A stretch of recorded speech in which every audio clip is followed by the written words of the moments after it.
Good morning. My name is Kelly Ma, and I am the Assistant Director of Global Arts and Collaborations at Asia Society Museum in New York.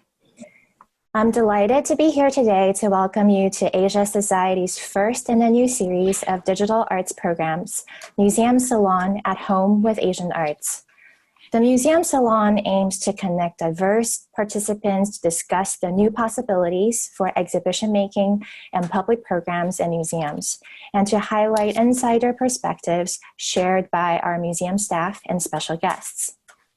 Around the world, people are turning to the arts for solace as we limit our in-person interactions. By physically distancing, we come together to slow the spread of the pandemic. During this uncertain time, we seek thoughtful respite in both visual and performing arts. We see people adapt to practical, heartwarming ways to stay connected, from ballet dancers incorporating their practice into household chores, to Italians sharing their immense musical talents from their balconies, to the worldwide applause thanking medical professionals for their work at the front line. Although our galleries are now, by necessity, closed to the public, our museum team are working to bring you the best possible web content so we can continue to share great art with you. We plan to host one museum salon per month. Please make asiasociety.org/museum your home away from home, since our online museum material is accessible 24/7. I'd like to thank our members for their continuous support. If you're not already a member, please consider joining us.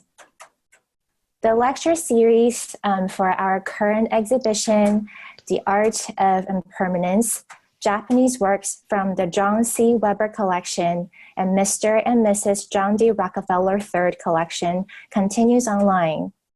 My colleague, Adriana Proser, will share more on her exhibition in our conversation.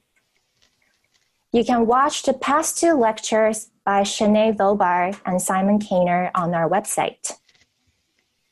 The last in the lecture series, titled Tattered Fans and Talismans, the Symbols of Battle Fans and the Ethos of Impermanence, will be live webcast on Thursday, May 28th at 6:30 p.m. New York time, given by Harvard College Professor of Japanese Art and Culture, Melissa McCormick. And looking ahead, the importance and vitality of the concept of impermanence has not lost its relevance, and in fact, seems to have become even more pronounced in our current time of uncertainty. Asia Society Museum is moving forward with its inaugural Asia Society Triennial entitled We Do Not Dream Alone later this year. Visit asiasociety.org/triennial and sign up for the newsletter. Our colleagues in the world of policy and business have an ongoing array of online programs addressing foreign relations, business, and politics. For information about all of our work here in New York and around the globe, please visit asiasociety.org. Today's conversation will run approximately 50 minutes, followed by an opportunity for Q&A with the panelists through Facebook and YouTube. Please list your questions in the comment or live chat sections. After this broadcast, the conversation will be posted within a few days on the Asia Society website. Now I will introduce my fellow colleagues and myself a little bit before we share with you our plans for future programs and exhibitions when the museum reopens.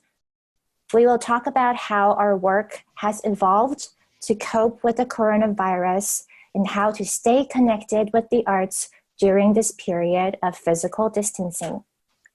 So again, I'm the Assistant Director of Global Arts and Collaborations, and since 2013, I've organized international conferences for arts professionals, including the Arts and Museum Summit, and edited its related publications including making a museum in the 21st century and assuring our cultural legacy in the 21st century.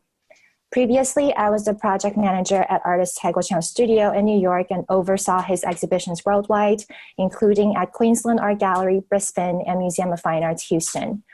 For the Taiwanese contemporary art magazine Art Co., I have written reviews on exhibitions featuring artists such as Janet Cardiff and George Bjors Miller, Nick Cave, Anne Hamilton, and Rare Criteria Venezia.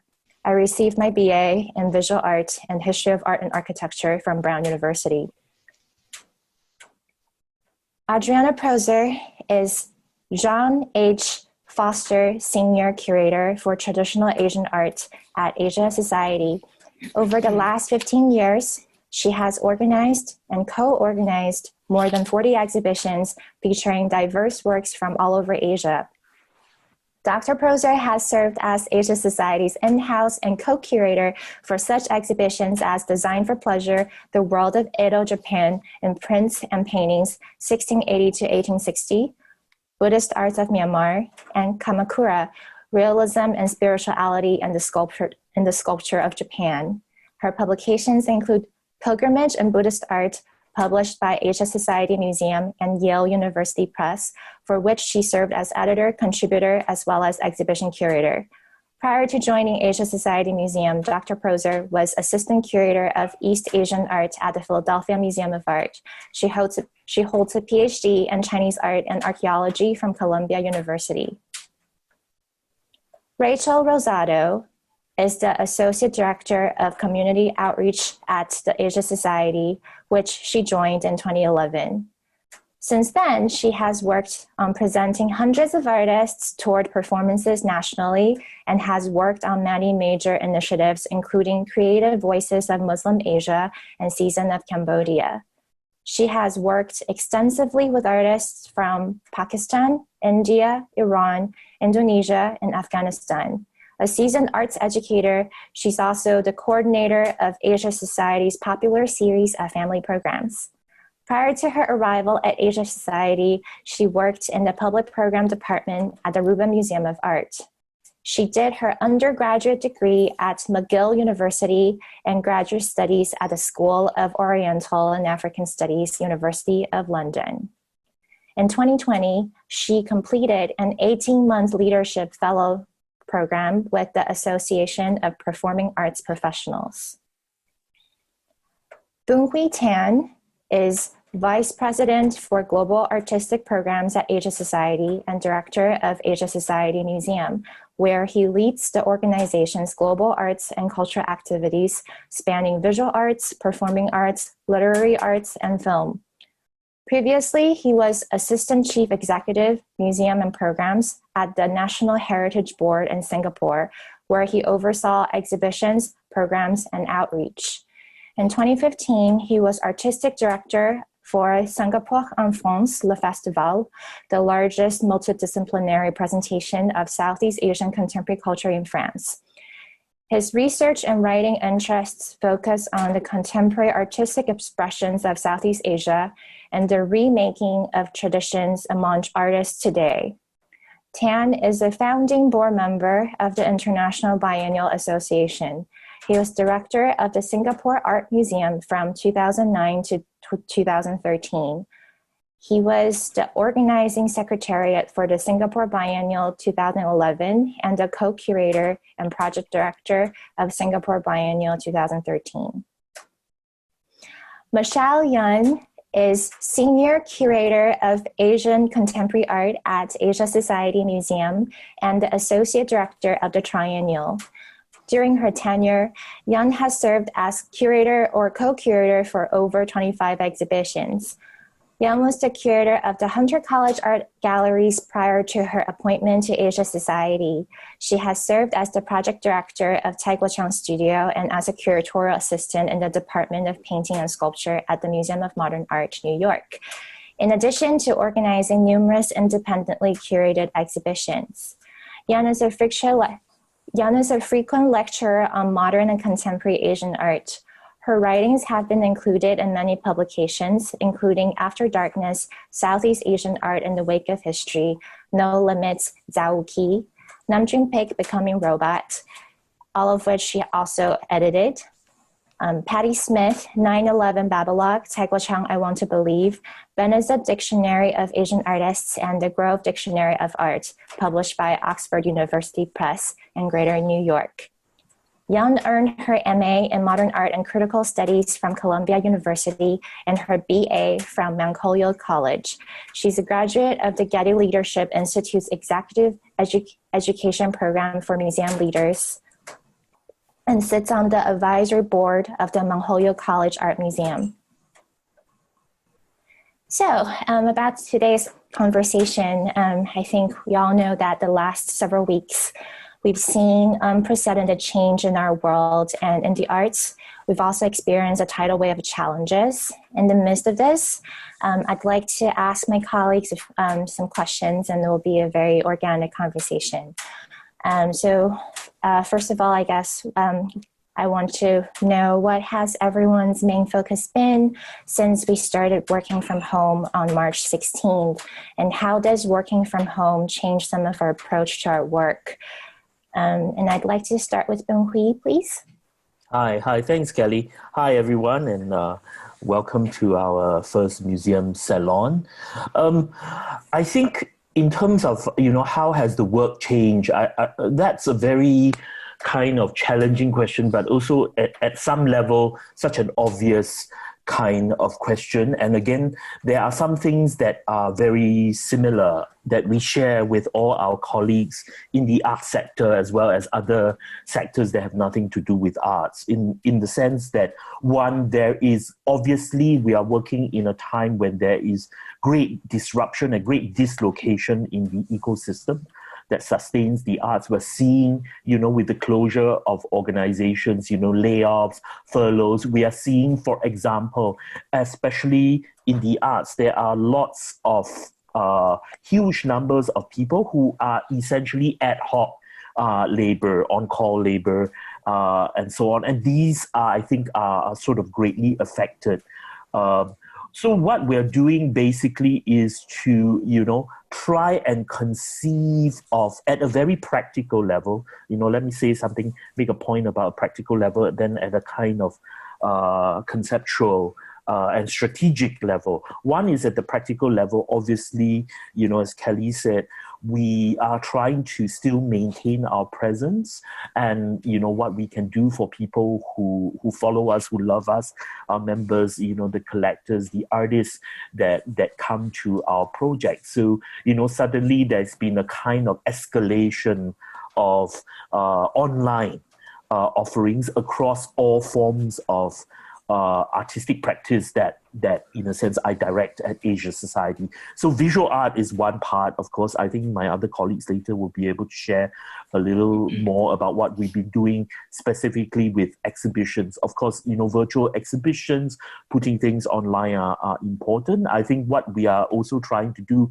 is there's always been this desire to explore how the digital realm, I think the interesting is how can live and durational performance and other forms of performance that do not deal with a physical object, be communicated through the digital realm without actual encounter with the object, So we're going to do, an experiment, a prototype, with a particular durational and live performance that we are working on, that we've been working on for the past few years. I think there's a challenge there. There's a challenge, of course, with how do you animate literary sort of works in this kind of medium where you don't have the physical kind of object as well. So it's forced us to rethink, how can we still touch our audience when we physically cannot, when the audience cannot physically come to this, and all we have is actually this in my case, this 13-inch screen.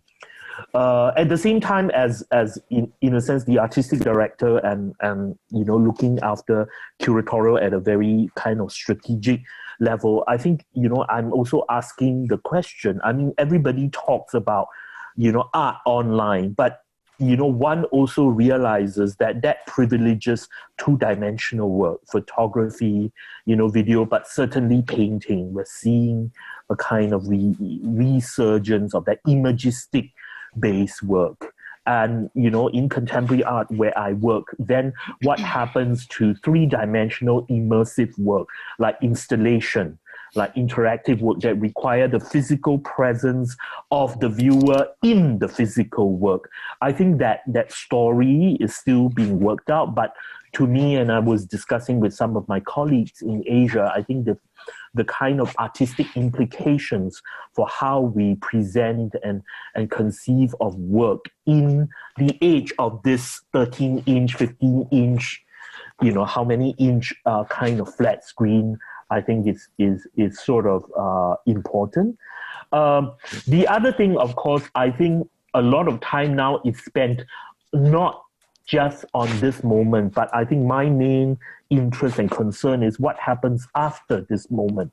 After this moment, when we're allowed back on the streets, what is, and I'm using a very cliche word, the new normal. Whether that is normal or that is new is another issue. What happens after?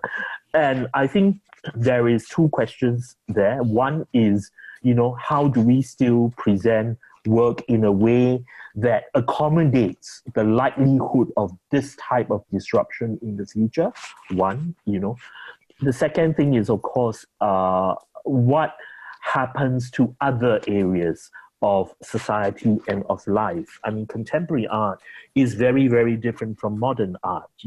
I grew up really, in the context of a contemporary art in Asia that is very, very much part of history making, much for the struggle for, voice and the imagining of things like the nation, which is a very different, and I've written a lot about this, how there is a kind of fundamental difference that feeds into, the different ways in which contemporary art has a kind of role in society that's very different from here in America and in Europe. But I think the question now is, what are the other forces that have been unleashed as a result of this? And of course, issues of how this crisis, just like wars, for instance, or the Great Depression, has unleashed, or has given new kind of impetus, a kind of push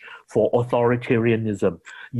Us and society and individuals are asked, for this thing, for safety, for being able to manage the crisis, how much of our personal freedom are we able to give? And of course, finally, the unanswered question is, of course, what is the role of art in this kind of situation where you have these parallel pressures? And I think what's going to happen is, and a lot of my main focus is, as the artistic director of the triennial and essentially, chief curator of the entire curatorial program across all our disciplines, and thirdly, as a kind of player active in the international field, what can we do, to the programming that is to come? And again, the other thing, as Picasso said once, his paintings are sensitive to the war, even though he may not directly paint the war at certain occasions. So art, without, I think, having to directly be art about the coronavirus, will, in a sense, how it appears will be in that context of that moment. So what does that mean for an artistic center that is presenting in performing arts, that's presenting in, I think, the new forms of interdisciplinary work that is coming out in film, in literature, and of course, in visual art. So I think that is what is sort of, the kind of things I'm thinking of, but increasing a lot of it, is pushing forward to what happens after. Okay, so thank you, Boon Hui. And since you talked about the approach in modern and contemporary art institutions, I want to turn to Adriana to talk a little bit about what she's been working on, especially her exhibition has been cut short. Adriana? Thank you, Kelly. Yeah, I mean, I think that what's quite fascinating about this situation, which we've all been forced into, is that for somebody like me, I feel like a lot of my work has continued as it would have if I had been in the office, and that's because a lot of the things that I do are administrative, and now with tools like Zoom, and of course with the telephone and just normal means of communication, we can and we often do interact with people across the world on a daily basis. Anyway, but having said that, there are two things that I think are especially frustrating, and that's that I also do a lot of research on my job, and even though now there are a lot of materials that are accessible online, not everything's accessible online, and it makes it very frustrating when one can't go to a library and continue to do and get the information one needs to complete that part of one's role. And then, as you mentioned, there's the question of what happens with these exhibitions that have been truncated. And one of the things that I've been working on during my time at home is engaging with my colleagues, particularly Salvador Pantoja and Maya Murphy. Maya's our staff member who works on all our publications managers, but she works on all editorial and also writes and reproductions for images. And Salvador's our staff videographer. And we're really fortunate that we had put together quite a few materials before the crisis happened, from audio tours to installation photography, and of course we had all of the label data and still images of works in the exhibition that was up, the Art of Impermanence, which was cut short. And Salvador's really been able to, working with us, put together a bunch of these materials to create a virtual tour, which we're hopefully going to have accessible to you next week. And it will mean that obviously it's not the same thing as going through the tour. And let me just share with you here actually some images I put together. Let's see if they come up. Yep. So these are some of the installation photographs that we always document our exhibitions, but now we've been able to, this has forced us to kind of put together a new kind of tour that will allow people to get a sense of what the installation actually looked like, and also to give them more information as if I'm walking them through the exhibition. It will be about a 15-minute tour. So these are the main sections of the exhibition that I'm showing you right now, here and here as well. And I have to say, when Bunu was talking about, well, how do you experience, how does one share the experience one would normally have with three-dimensional objects, or even flat works? Well, we can create a kind of facsimile or experience that gives you a sense of what that space is and what those objects are like. But there's no way to really replicate the experience of engaging one-on-one with a piece live. But at least this gives you an opportunity to really get a sense of things if you don't have access to them in real life. And then also we've all, and maybe Michelle will speak about this as well, we've all been trying to think about, well, what can we do with materials that we already have to to make them accessible, and accessible perhaps in a new way to our audience and a new group of people. And we've been working with our PR and marketing team to put together a series of posts where they can engage with objects, particularly in our collection. So for example, here I have one of these Instagram posts that we put up where it's focusing on one of the pieces from the collection. This actually also happens to be one of the pieces that we included in the Art of Impermanence exhibition.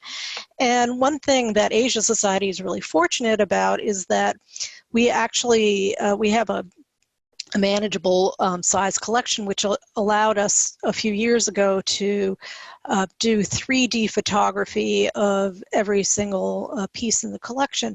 And that means when you go to this Instagram post, you can actually move around and zoom in to this work to really view it incredibly intimately. And in fact, in some ways, you actually get to look at it more closely than you might actually be able to look at it to see it in real life.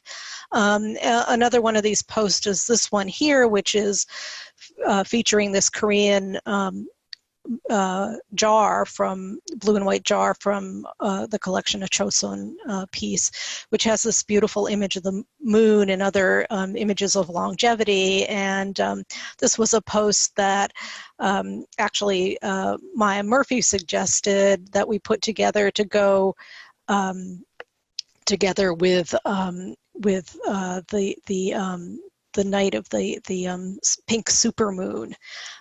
So we've been able to do fun things like this using the collection in sort of new ways, and to keep people engaged and interested in what we're doing and what we have done at the museum. Thank you, Adriana. So I would like to move on to Michelle to tell us a little bit about, coming up exhibitions and what are the shifts and, challenges. Sure. I mean, so to just complement what Boon Hui, and first I should say good morning to everybody and thank you all for tuning in and spending your morning with us. But just to complement what Boon Hui and Adriana has said, with institutions and museums in particular, thinking we work very long term in terms of how we put the exhibitions together and the ideas that we're putting forth.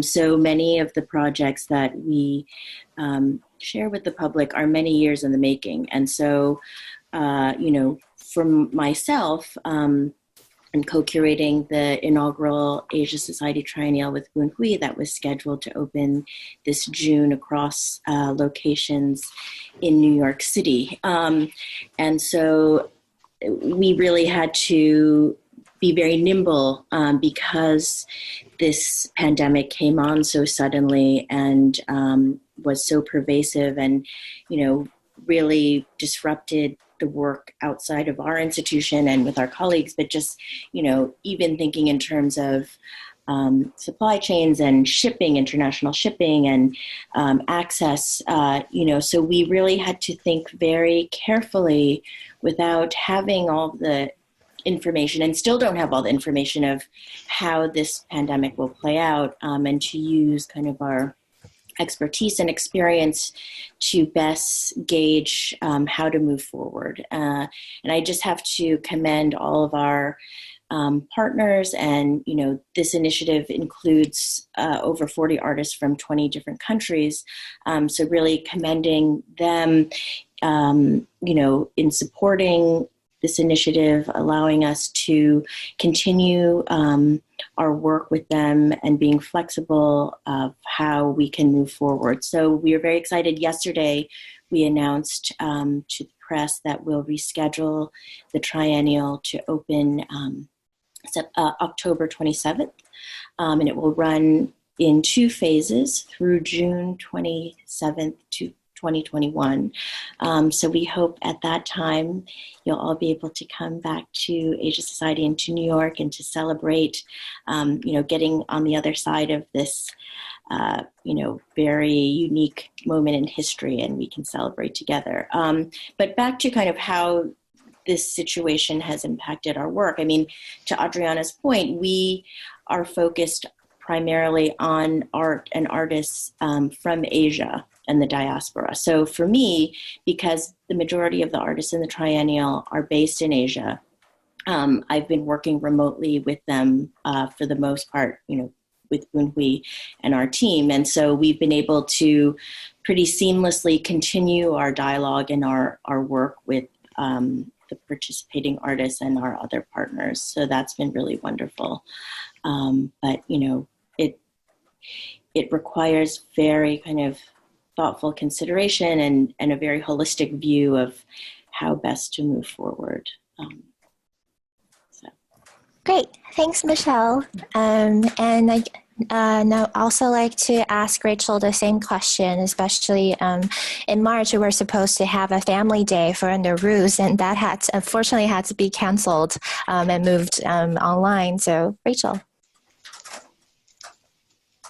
Thanks so much, Kelly. So as you mentioned before, I've been working in performing arts and live arts and public programs at Asia Society for almost 10 years. And that's not a feeling that you can just replicate from your apartment. You can't have the excitement of being working with an artist and creating that alchemy and engaging with audiences from your home. So what I've really been trying to do is think of different ways that people can connect, something that might be relevant for this moment.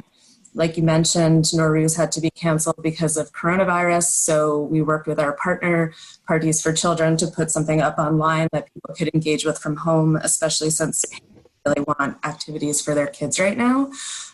So one thing we've also been doing is working institution-wide on bringing together people's recommendations as a way to connect with our audiences right now, just to share a little bit of the insights of what we've all been doing while we're at home. And it's kind of a fun activity because it kind of gives you an insight into your colleagues, like who's been baking bread and who's been binging on Bollywood and things like that. So we just have a kind of weekly share series that is everything from contemporary dance to movies to podcasts. And this is something we've been working on every week. So that's been one thing that we've done to kind of just stay a little bit engaged with our audiences. And I was just going to share this. So, and then beyond that, I've also been, here we go. So we've been putting together these lists that you can check out on our blog. We have contemporary dance pieces, we have films, like I said.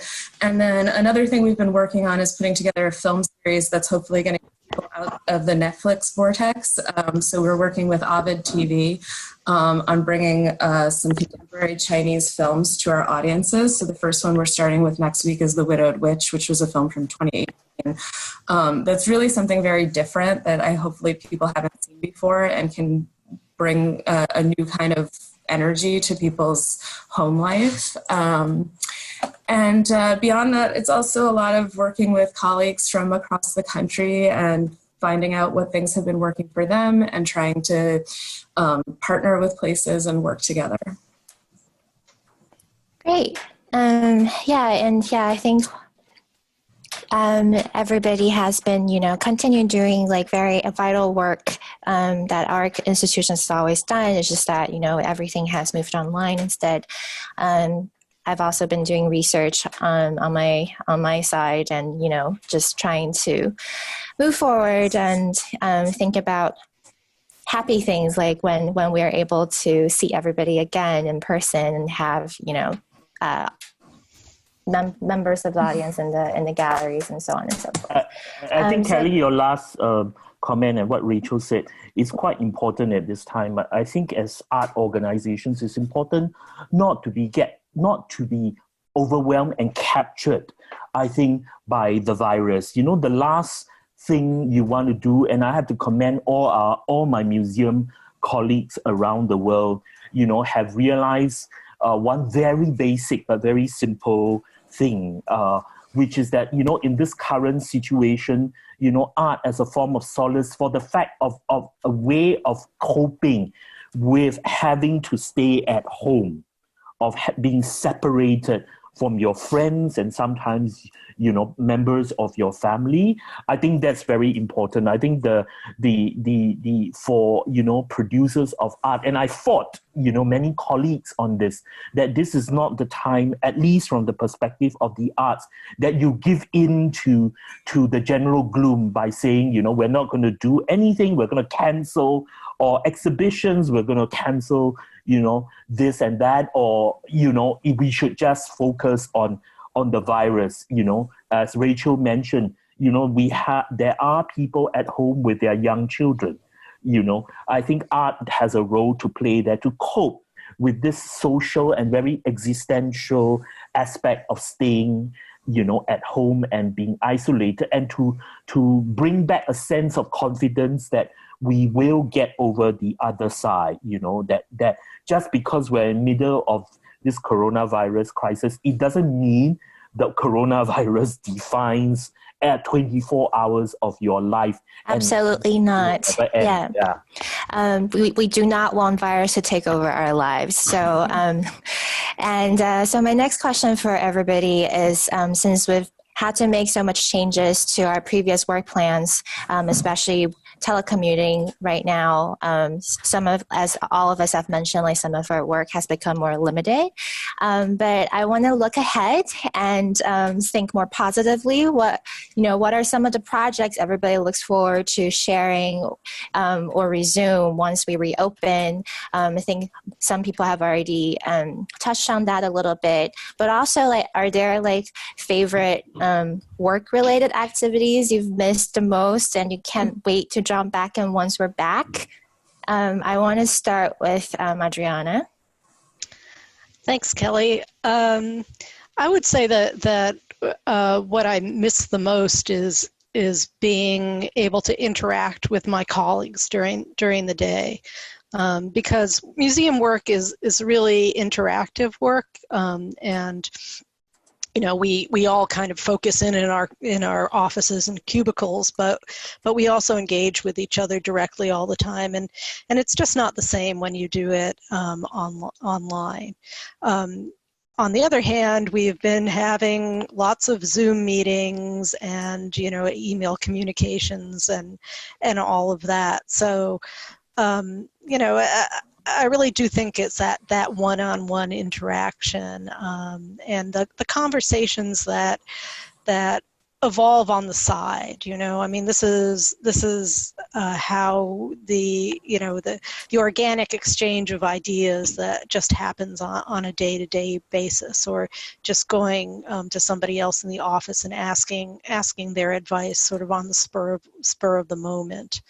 All of this adds to the creative atmosphere that I think makes for an institution or a museum that really puts together a wide range of really special programming.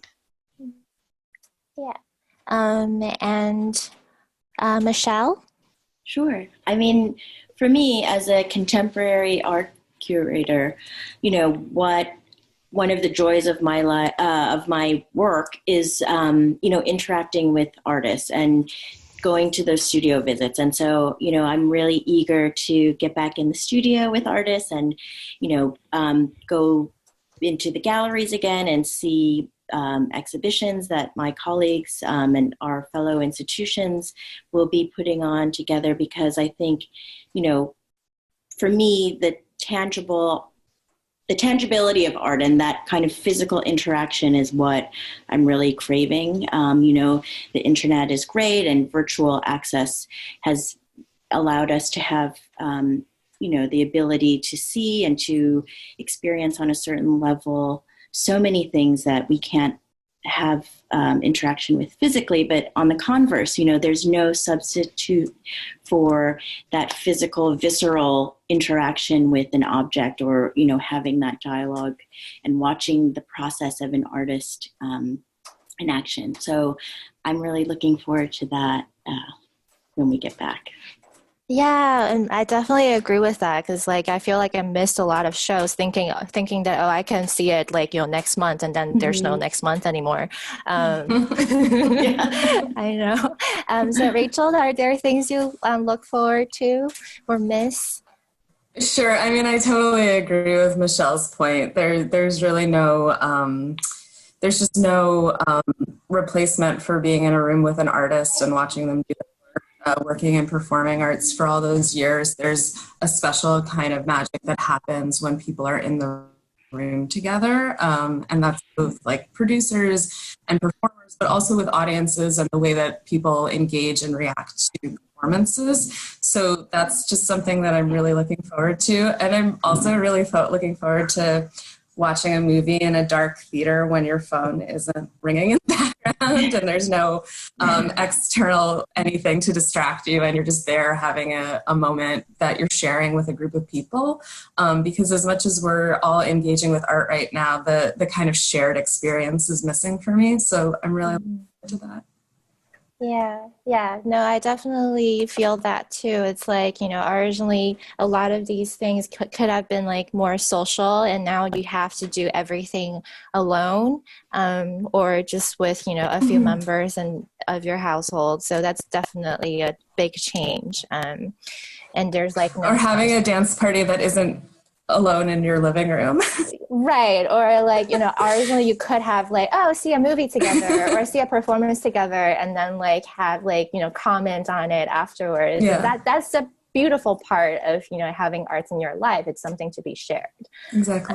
And Boonhui, do you have anything to add? I think we're all agreed. Those of us that work in the arts, while virtuality is a kind of alternative in this situation, I think nothing beats a kind of visceral and direct encounter with the art object as well as the creators of art.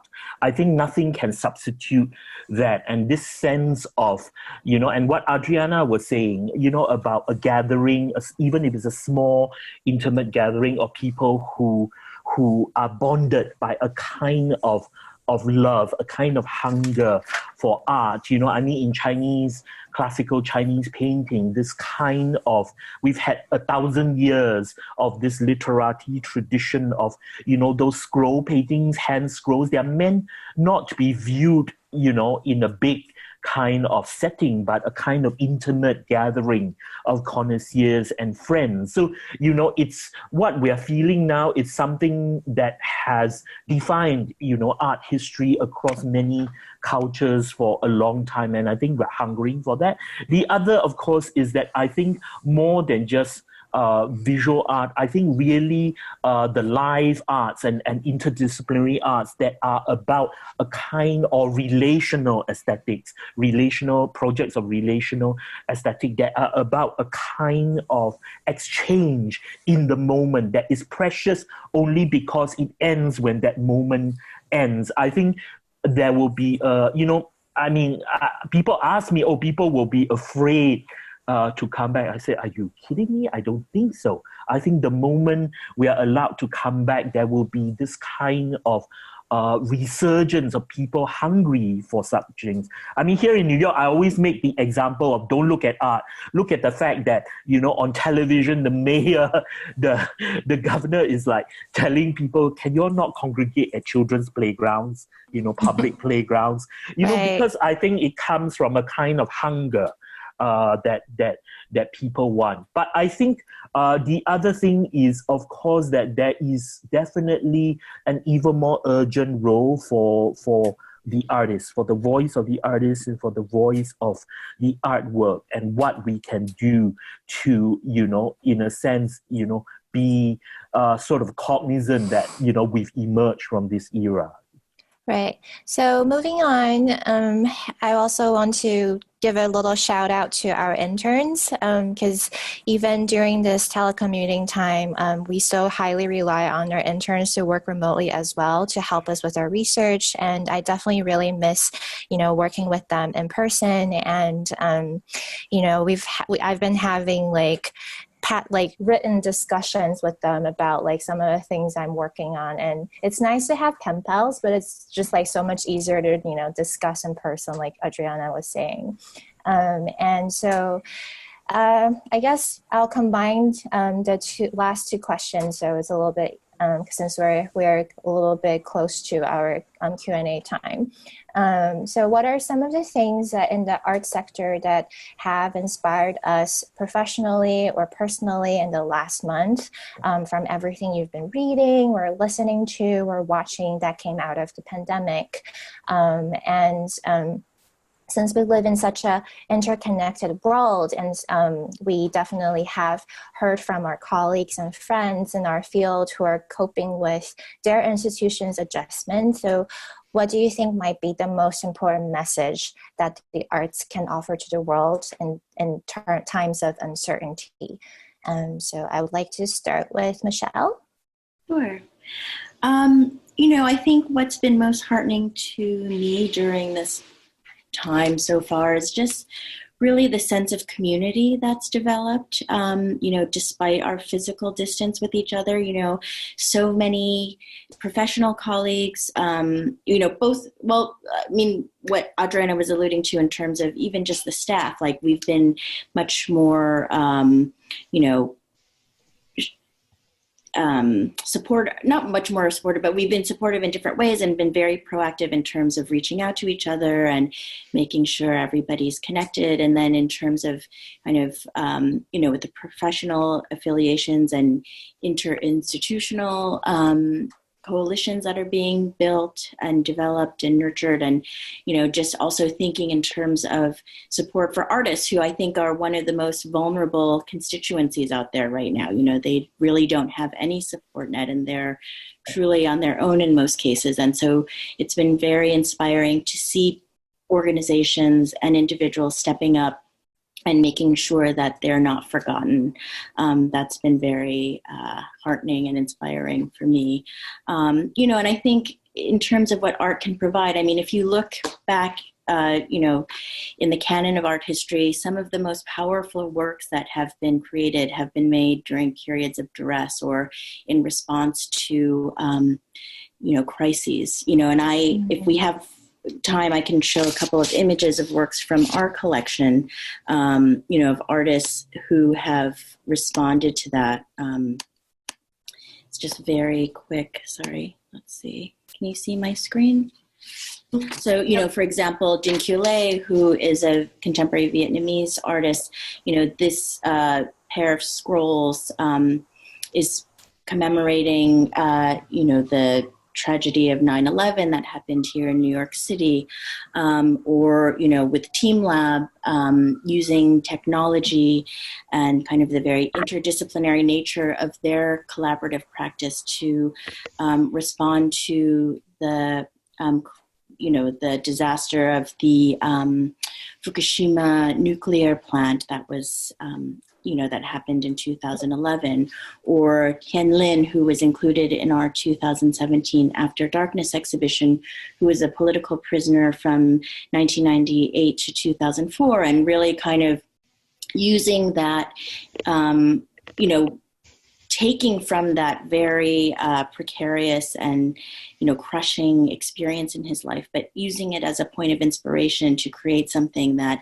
can be universally accessible and serve as a symbol of hope, I think, and resiliency. And so that's, you know, something that I'm really interested and intrigued to see as we come out of the other side of this pandemic. You know, I'm going to be very interested to see what artists will come up with as a response and how they'll take this moment of crises as an opportunity to really reflect on how this has impacted us as, you know, a global society, and using it as, you know, using their work as examples of how to move forward, I think.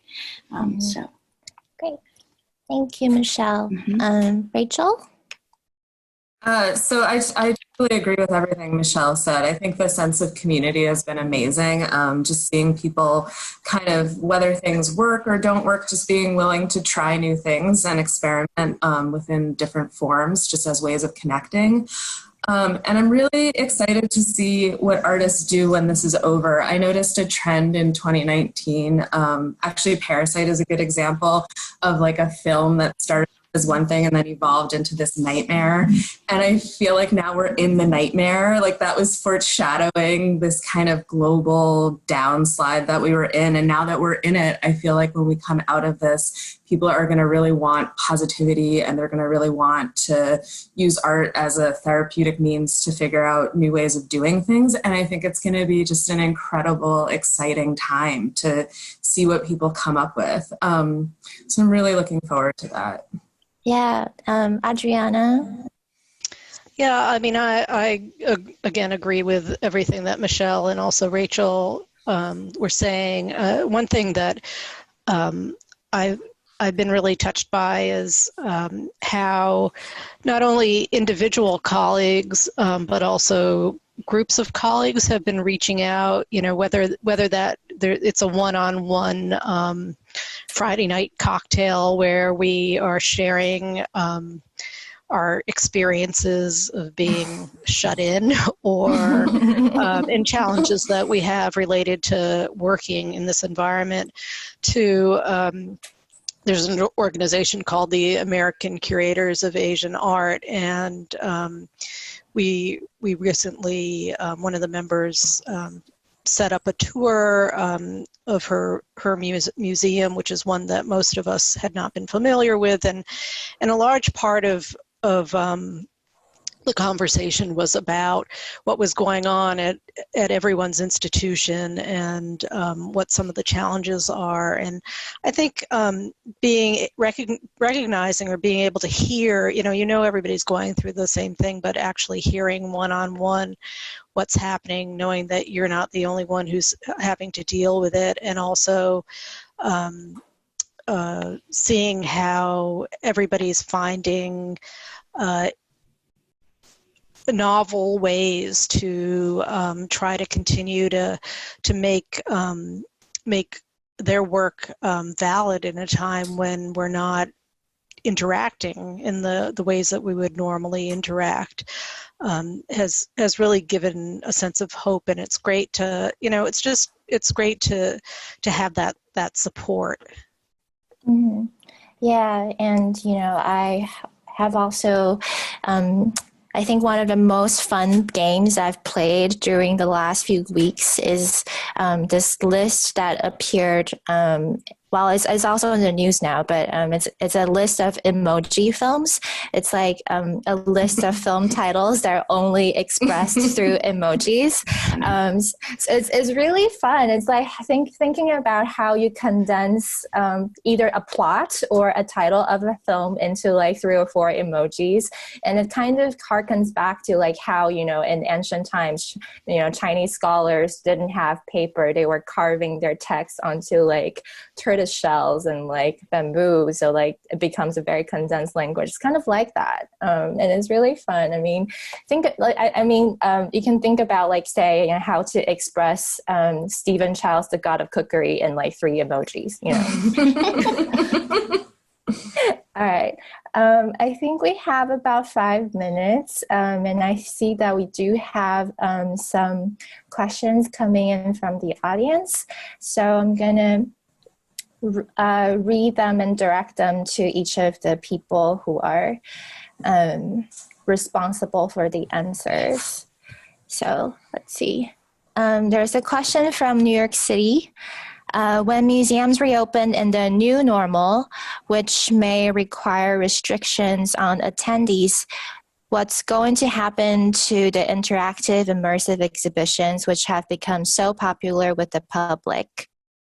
I guess that's probably more towards Boonhui and Michelle. I think this is where we really, the global arts community has to learn from each other. I mean, that, as the question mentioned, is going to be the new normal. I think the reality is that crowd control and distancing measures will have to continue. So, my colleagues in Asia that I spoke to, when they reopen, and in China, bits, things have started reopening. Berlin, we know as well. Not Germany, the galleries are opening as well. I think this things like temperature screening of audiences, restrictions on the number of people that are allowed in gallery spaces at any one time, as well as declarations of health status. I think these will have to continue in some form, just even if it's not physically, but also as a kind of reassurance that the system is there to manage the situation. I think the issue of interactivity is a little bit more complex. I think it will be a kind of situation where both the artist, the designer, and the curator that is presenting the work will have to think in their specific context and in their audience. A museum that has 10,000 visitors a day is quite different from a museum with 100 visitors a day. So I think how you regulate and structure interactivity is quite different depending on the circumstance. But I think we'll all be forced to really think very hard about issues like that. Can I add something, Binhui? Yeah, please. I actually think there's something a little bit exciting about the social distancing idea, because I was thinking about our family days and how they're so overwhelming and there's so many people. But if we were to cut those people in half, we'd have opportunities to engage more directly with some of the lower numbers. So I think, just to find the silver lining in it, I'm excited to kind of focus in on maybe smaller audiences and how we can really connect very deeply with those people. I don't think it's just smaller audiences necessarily. I think the thing is, that's why it's very important to be positive, to look at what this moment unleashes for us, rather than to keep thinking it's doom and gloom. We're all going to die. The artists are going to die. We're all going to die. And I've been shouting at curators who keep saying that, because I think what we have is now there is a moment to question, the end result of that hundreds of years of enlightenment that led to the current art scene and the current sort of idea of what a museum and an art center is. I think now there is an opportunity to look at how can we structure the experience and even the intellectual and emotional encounter with art away from the spectacle. I mean, this is a moment to kill Debord's thing about the society of the spectacle. Let's kill it. Let's find ways to look at art as a kind of sustained and intimate encounter that provokes a real reflection, not just, even when we promote Instagram, we are trying to say, how can we be also anti? How can we have it as well as a kind of deeper rooting?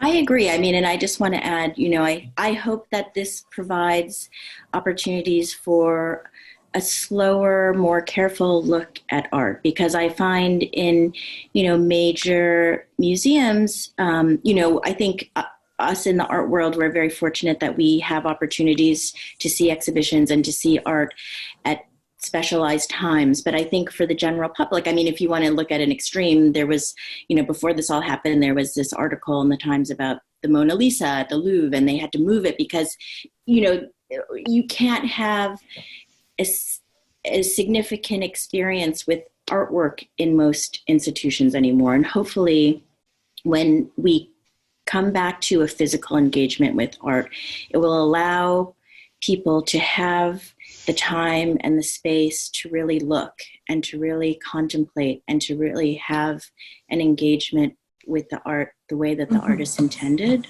So I'm hopeful that that will be one of the side results of this.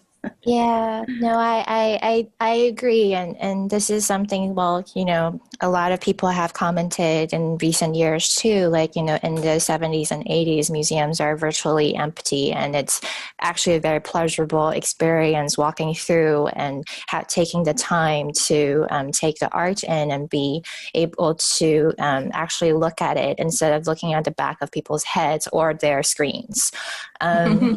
And I think it again proves, I mean, the previous experience that around the millennium, that kind of obsession with the virtual museum, and the fact that actually, that never took over the physical museum. The physical encounter with art actually became more and more popular. So, I want to do a quick pitch for that's why, the triennial that Asia Society that we're doing is quite important. And when I laid out the theme, we don't dream alone, I think bizarrely enough, it's never become more relevant. This idea that art is about us dreaming together, and possibilities for dreaming together beyond, the constraints of the present, I think will become more important. And we just announced the new dates of the triennial, and when the executive chair and our executive director of the museum, Ken Tar, Agnes Shi Tang, and I first thought of what can we do in the coronavirus era to still keep the triennial. So this idea of extending and concentrating in one venue but extending the exhibition over an 8-month period, I think at the back of our mind is very informed by this idea of reverting to a kind of more intimate and direct, controllable sort of experience of art. I think rather than, but that is very important. Again, many people would want to say, are you sure, can it be done? We're all going to die. But I think the fact that, we sort of persisted in that, I think then we joined together with the rest of our global colleagues in the art world, in a sense, art as part of the recovery, not part of the crisis. Great. So we also have a comment from Pakistan, and I would like to direct this to Adriana and Michelle. Will we consider a post-coronavirus exhibition titled Life During the Pandemic, featuring artifacts from these very extraordinary times? Adriana, maybe you can start. Sure. Well, it just so happens that one of the exhibitions that we've been working on for a number of years, and now it's been postponed, but will be happening in the future, is an exhibition called Comparative Hell. And, of course, across time, history and geography, there have always been, these periods of horror, and I think that the reality of these horrors has always informed imagery about hell. Our notions of hell are very much related to our, human experiences and, experiences in this world, of course. There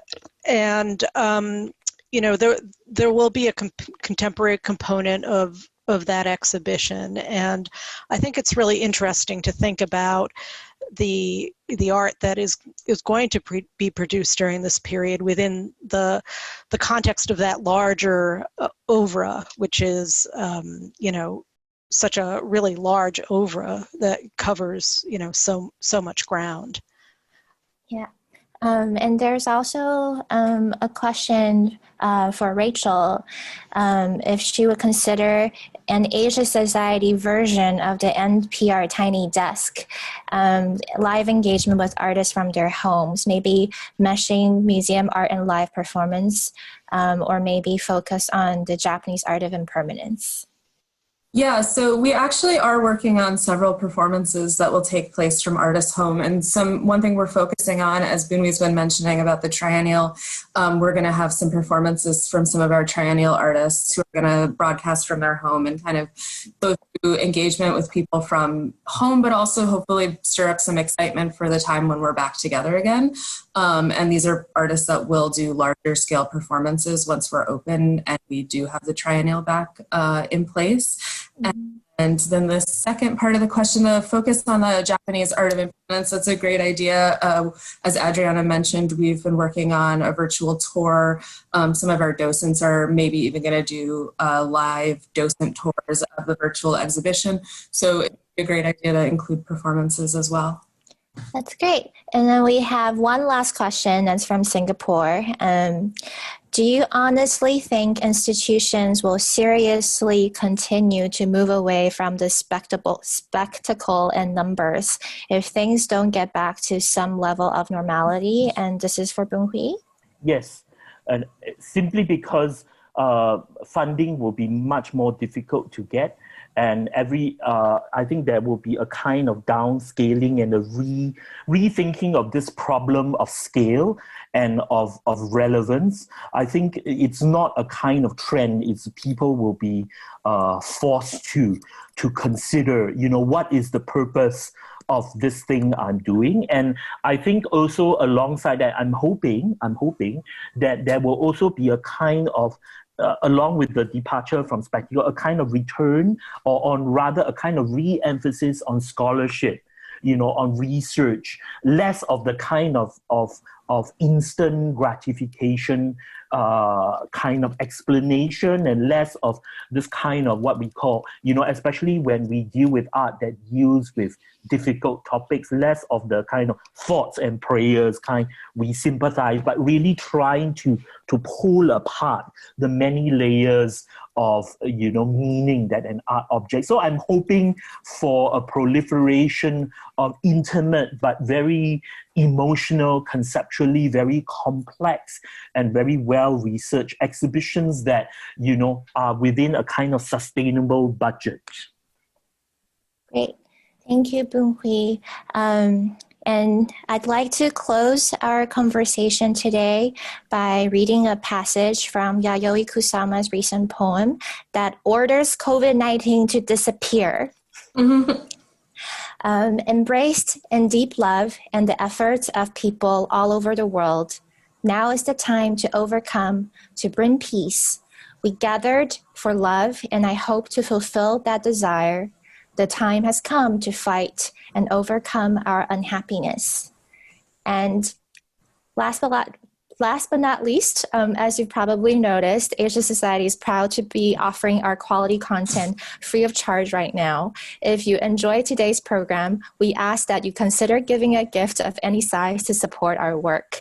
If you're watching on YouTube, you can donate by checking out the link in the video description below the video. If you're not in a position to give right now, that's okay. Again, we're very pleased to be offering our content free of charge. It's been an incredible pleasure for us to share this conversation with you. And thank you so Kelly. much for tuning in today. And we can't wait to see you when we reopen the museum. In the interim, please stay healthy and stay safe. And thank you, everybody. Thanks, everyone. Hope to see you again soon. Yes. Thanks.